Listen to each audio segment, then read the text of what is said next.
रात के 12:30 बज रहे थे। सारे गांव में एक अजीब सन्नाटा पसरा हुआ था। कुत्ते तक आज भौंकना भूल गए थे। हवा में नमी थी और जमीन में अजीब सी कंपकंपी। शिवम, जो एक डॉक्यूमेंट्री फिल्म मेकर था, अपने कैमरे के साथ कुंडा गांव पहुंचा था। उसे यहां एक पुरानी हवेली पर एक फिल्म बनानी थी, चौधरी हवेली।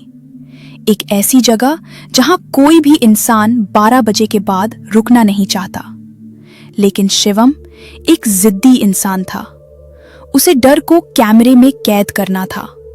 हवेली उसके सामने थी, टूटी फूटी, काली और डरावनी।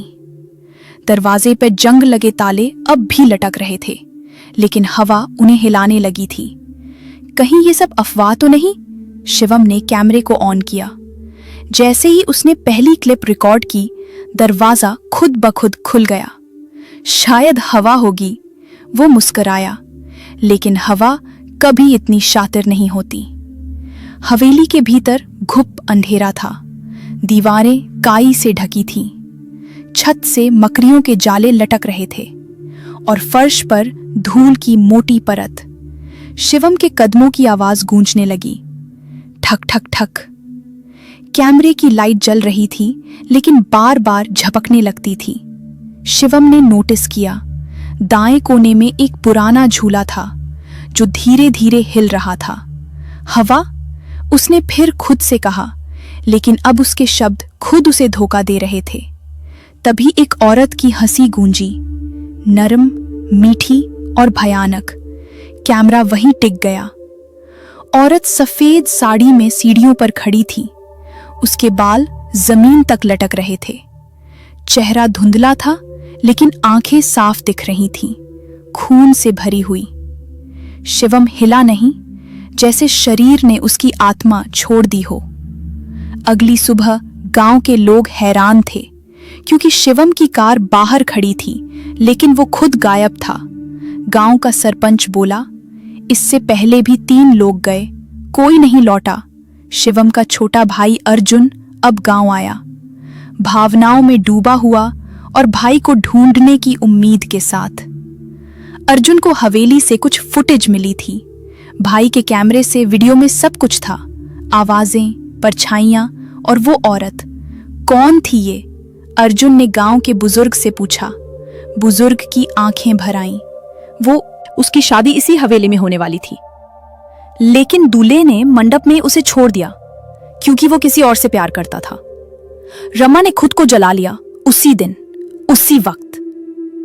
अब हर साल उसकी आत्मा उसी रात लौटती है और वो हर उस इंसान को ले जाती है जो अकेले इस हवेली में आता है। अर्जुन अब अपने भाई को बचाने की कसम खा चुका था। उसने तंत्र साधकों से संपर्क किया और एक बाबा को साथ लेकर हवेली में प्रवेश किया। बाबा ने चेतावनी दी, तेरा भाई मरा नहीं है, पर उसकी आत्मा फंसी है।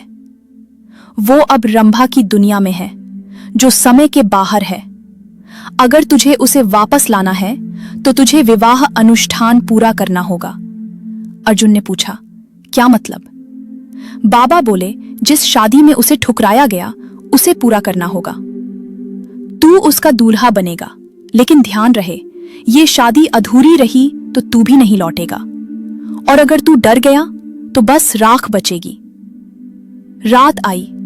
अर्जुन ने बाबा के साथ मंडप सजाया, ठीक वैसा ही जैसा उस समय था। घंटियां बजीं, दीप जलाए गए और मंत्र शुरू हुए। रंभा प्रकट हुई। आज उसका चेहरा साफ था, सुंदर लेकिन भयावह। उसके हाथों में शिवम की आत्मा एक काले घड़े में कैद थी। शादी करोगे मुझसे? वो मुस्कुराई। अर्जुन ने हाँ कहा, आंखें भर आईं, लेकिन ये हाँ आसान नहीं थी। शादी जैसे जैसे आगे बढ़ी, हवेली कांपने लगी, दीवारें चीखने लगी, फर्श फटने लगा। रंभा की हंसी पागलपन में बदलने लगी।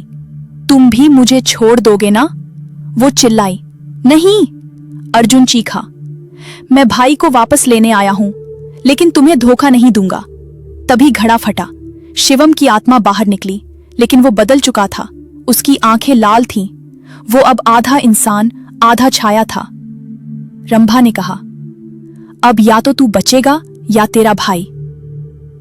अर्जुन चुप रहा। उसने खुद को घुटनों पर गिरा दिया। मुझे ले लो, उसे छोड़ दो। एक पल को सन्नाटा छा गया।